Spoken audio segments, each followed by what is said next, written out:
जय माता दी। हर हर महादेव। दोस्तों, आपका बहुत बहुत स्वागत है मेरे चैनल मेरी प्यारी कालका माँ में। दोस्तों, आज का जो हमारा विषय है वो काफ़ी लोगों का प्रश्न है। काफ़ी लोगों के मन में ये प्रश्न उठता है कि शक्तियाँ तो हमारे साथ चलती है, शक्तियाँ आ गई हैं, लेकिन दुख फिर भी जीवन में है। हमारे संकट, हमारे दुख नहीं कट पा रहे। तो इसका सीधा सा जो कारण है, अगर स्पष्ट कुछ छोटे शब्दों में कहा जाए, वो ये है कि शक्तियों के विरुद्ध चलना। शक्ति आपके पास आ गई हैं, लेकिन शक्तियों को चलाना भी आना चाहिए। यदि आप शक्तियों के विरुद्ध कार्य करते हैं और आपको पता भी है कि शक्तियाँ हैं, विराजमान हैं हमारे यहाँ पर, लेकिन हम फिर भी उनके विरुद्ध कार्य कर रहे हैं, तो दुख हमारे जीवन में फिर खड़े हो जाते हैं। चाहे वो शारीरिक हो, मानसिक हो या आर्थिक हो, वो किसी भी तरह के हो सकते हैं। और दूसरा जो कारण है, परीक्षा।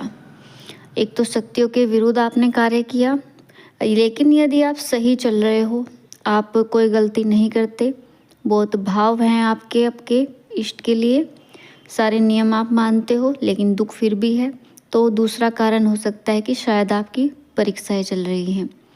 लेकिन आज का जो विषय है वो परीक्षा से संबंधित नहीं है। आज हम बात करेंगे कि जो लोग शक्तियों के विरुद्ध, ज़्यादातर जो केस है वो शक्तियों के विरुद्ध चलने के कारण दुख हमें मिलते हैं। क्योंकि परीक्षा तो होती है, लेकिन माँ है वे इतना भी कष्ट नहीं देती, लेकिन यदि आप उन्हें क्रोधित करोगे, उनका अपमान आपके घर में होगा, तो फिर इसके परिणाम भी घातक होंगे। दोस्तों, शक्ति आपको सावधान भी करती हैं। आपको सपने में बार बार माँ बता रही है कि ये कार्य मत करो, उस व्यक्ति के साथ मत रहो, या जो आपके रिलेटिव्स हैं वो आपका बुरा सोचते हैं और आप पर जादू टोना करवाते हैं या आपके लिए तंत्र करवाते हैं, तो फिर शक्तियाँ पीछे हट जाती है। यदि उनके सावधान करने के बाद भी आप वही कर्म करते हो, उनके साथ ही रहते हो और उनके घर में रहते हो, उनका दिया हुआ खाते हो, तो फिर शक्तियाँ पीछे अपने कदम हटा लेती है, फिर आपको वो भुगतना पड़ता है। या ऐसी संगत है आपकी जिसमें आपको नहीं बैठना चाहिए। शक्ति आपको बार बार सावधान कर रही है, आपको हिंट दे रही है, पर आप नहीं मानते। आप फिर भी उसी कार्य में लगे हो जो गलत है, फिर भी आप मानते नहीं, गलत ही कार्य करते हो, तो भुगतान आपको करना पड़ता है। फिर आपकी जो शक्तियाँ हैं वो पीछे कदम अपने हटा लेती हैं और जो परिणाम है वो फिर आप अकेले भुगतते हो। और जैसे माँ भगवती के विशेष दिन हुए, जैसे नवरात्रि हो गए, और उसमें आप पूजा सही प्रकार से नहीं कर रहे और कुछ लोग जो हैं दारू पी के पड़े हैं, तो फिर उनको तो माँ देख ही लेती है। उनका जो कर्म है वे जो कर रहे हैं उसका दंड उनको मिलता है। फिर लोग सोचते हैं कि हमारे घर में तो शक्तियाँ हैं या प्रेत हैं, वे कंफ्यूज हो जाते हैं फिर, क्योंकि माँ जो हैं वे फिर प्रेत के तरह ही क्रोध में आ जाती हैं। फिर वही काम वे करती हैं जो क्रोध में उनको सही लगता है, वे आपको फिर दंड देती है। और जिन लोगों के साथ शक्तियाँ चलती हैं और उन शक्तियों का सम्मान नहीं करते, उन्हें भोग नहीं देते, उनका सही प्रकार से पूजा पाठ उनके लिए नहीं करते, दीपक नहीं जलाते, माँ मंदिर में बैठी हुई हैं और धूल मिट्टी उन पर चढ़ी हुई है, उनको चोला अर्पण नहीं करते, ये कहने की बात है कि उनका ध्यान सम्मान आपके घर में नहीं, उनको जिसकी वे हकदार हैं, क्योंकि वे अखंड ब्रह्मांड की स्वामिनी हैं, जो बहुत ही सम्मान, बहुत ही भाव जिनके लिए होना चाहिए, लेकिन वो हो ही नहीं रहा। उनका अपमान एक तरीके से आपके यहाँ पर किया जा रहा है, तो फिर उसके जो परिणाम आपको मिलते हैं वो काफ़ी खतरनाक होते हैं। इसके पश्चात आप भुगत नहीं सकते कि कितना दंड आपको मिलता है, कितनी तकलीफ़ें आपको फिर मिलती है। आप बीमार रहते हो, लड़ाई झगड़े, क्योंकि आपकी शक्तियाँ तो रुष्ट हैं, जिनका आपको सम्मान करना था, जो आपका साथ देती, इतनी बड़ी कृपा आप पर हुई थी, लेकिन आपने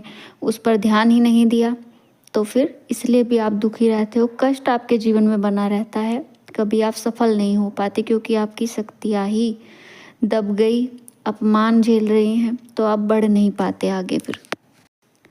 और अब इस बात पर व्यक्ति बोलते हैं कि उनके पास समय नहीं है, वो कैसे करें। क्योंकि उन्हें रोज़ ऑफिस जाना पड़ता है, बहुत सी जिम्मेदारियाँ उनके सर पे है, तो वे इतना भक्ति नहीं कर पाते। तो लेकिन वो आपका रोज़ी रोटी के लिए आप कर्म करते हो, लेकिन अपनी आत्माओं के लिए भी आपको कर्म करना होगा, जो आपका सोल पर्पज़ है, जिसके लिए हमारा जन्म हुआ है। कर्म तो हमें करना ही है, लेकिन एक उद्देश्य हमारे जीवन का और भी है, वो भी आपको देखना होगा। कम से कम हफ्ते में आप 1 दिन ही दे दो। आपको जो माँ स्वप्न में दिखा रही हैं, आपको ये करना चाहिए, क्योंकि जिनके साथ शक्तियाँ चलती हैं, उनको स्वप्न में बहुत से ऐसे मार्गदर्शन उनको दिया जाता है, ऐसे हिंट उनको दिए जाते हैं, जो उन पर ध्यान दिया जाए तो आप सफल हो सकते हो। आपको विधि बताती हैं या कोई तरीका आपको माँ भगवती बताती है कि आप ऐसे कर लो, ऐसे कर लो। तो यदि आप उनको इग्नोर करते हो, उन पर ध्यान ही नहीं देते, तो फिर आप पिछड़ जाते हो। कुछ लोग सोचते हैं कि हम गुरु धारण कर लें तो हमारे दुख दूर हो जाएंगे, लेकिन करना तो हमें ही है, चाहे हम गुरु भी धारण कर ले।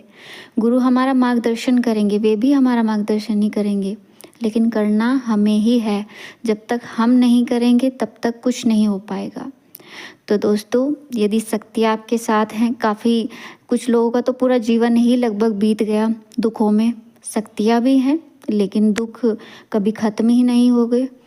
तो उनकी जो गलतियाँ हैं, उन्होंने कभी ध्यान ही नहीं दिया। उनको उन चीज़ों पर ध्यान देना चाहिए था।